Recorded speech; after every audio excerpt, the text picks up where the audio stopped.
Hello everyone and welcome to my Platinum review of Spider-Man Miles Morales.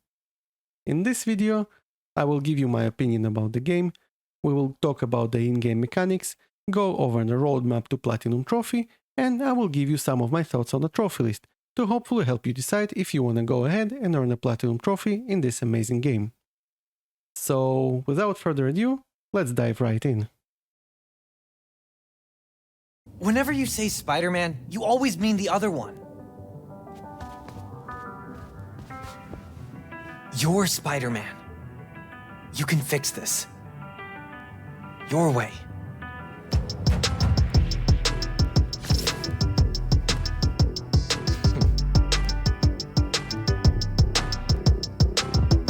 Here we go. Found my position, let's hit the road. Came along, now my people here with me, I'm in my zone. Been around the block a time or two. I tell you where to go, I tell you how to move. I got longitude and latitudes. Keep it moving, that's my attitude. Looking back, I know they probably doubt me. Now the city on my back, I wear it proudly. I'm a hero in the making. If I'm dreaming, you can't wake me. I think I'm destined to win it. They playing games, I ain't in it. Yeah. I took the message and sent it. Felt like I was born for this minute. This is my time. I'm seizing the moment, cause I gotta go for the time's gone. This game picks up 2 years after the events of Spider-Man PS4, and this time around we follow Miles, who slowly but surely becomes more confident in his spider suit but still has a lot to learn. Now, I wasn't familiar with Miles Morales' character before, since I haven't seen Spider-Man Into the Spider-Verse and I'm not really into comics. So I met him briefly in the previous game, but that's about it. Naturally, I was worried that this character can only work in supporting role and won't be able to carry a game on his own, and man was I wrong.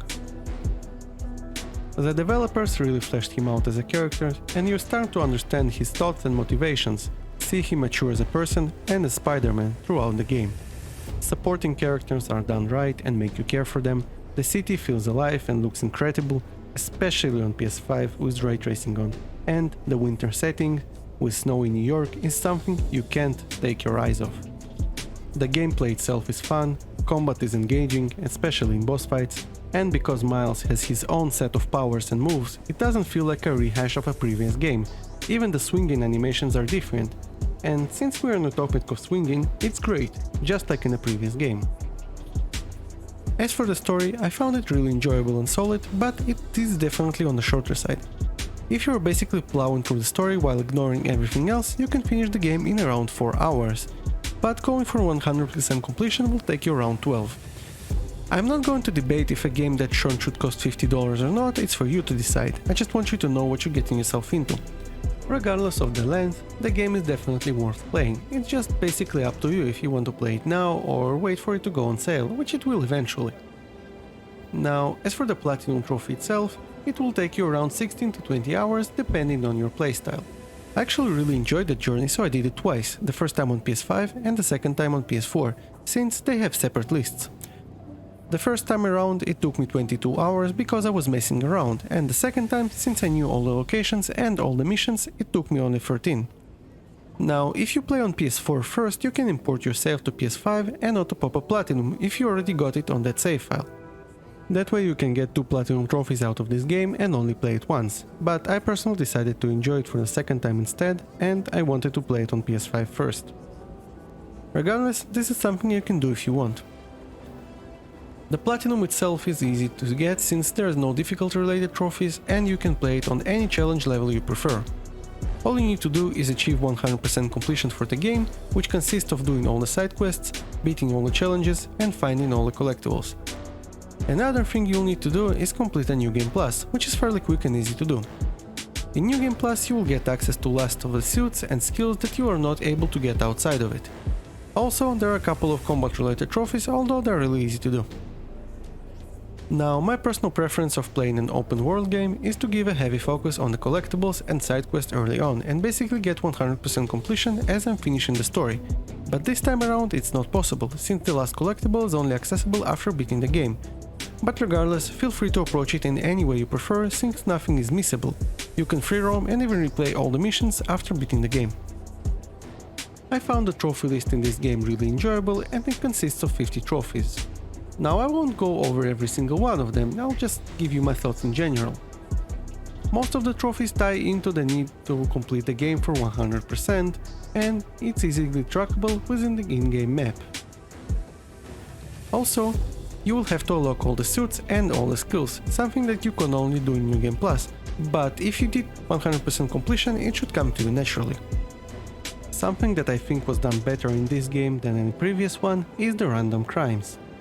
In Spider-Man PS4 you have 5 crimes of each type in each area, and you have to swing around until you get an alert. The system was getting repetitive and boring by the end of the game, so it started to feel like a chore to me. This time around you have an in-game app where you can select what crime you want to respond to, and it's always available to you, so no RNG required. What is also nice that you only need to finish all the bonus objective for each type of crime once, and that's it. So it really shouldn't take too long. There are a total of 9 challenges in the game, and they are divided into 3 categories: stealth, traversal and combat. You will need to get spectacular level, which is basically 2 out of 3 stars, in at least 1 challenge in each category. The challenges themselves are not that bad and shouldn't take you more than a couple of tries, but you will need to complete all of them.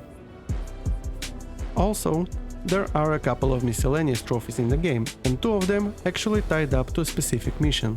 But again, because you have to beat a New Game Plus anyway, and you have access to all the missions you completed, you don't have to stress too much about them. Last type of trophies in the game are combat related, and they are mostly easy enough. The hardest of them being to achieve 100x combo and clear an enemy base without being detected. The nice thing about getting 100x combo is that if you play on an easiest difficulty, your multiplier doesn't reset when you take a hit. So just switch to easy when going for this trophy and you will get it in no time. Clearing a base in stealth might take a few tries, but if you're decent in stealth mechanics, it shouldn't be too much of a challenge as well. For other combat trophies you can replay enemy bases you already cleared, and you will get them in just a few minutes. Of course, there is also story-related unmissable trophies you will get while playing the game normally. Overall, the trophy list might look intimidating at first glance because of its length. It is pretty straightforward, and there is nothing particularly hard. I don't think there was a single trophy I actually struggled with. So, should you go for a platinum trophy in this game? This time around, I actually believe that you should, regardless of what type of gamer you are, since the journey itself is fun, easy and rewarding, and going for 100% completion will give you more dialogue, character development, and extend your playtime. Also, this was one of those games that you actually don't really need a guide for, because every single collectible is on the map and the trophy description are really clear. So even if you haven't earned a platinum trophy before, you can easily do it and have a good time while doing it. If you found this video useful, consider pressing the like button since it really helps the channel. Subscribe for more trophy hunting and gaming content. Thank you for watching and have a good one.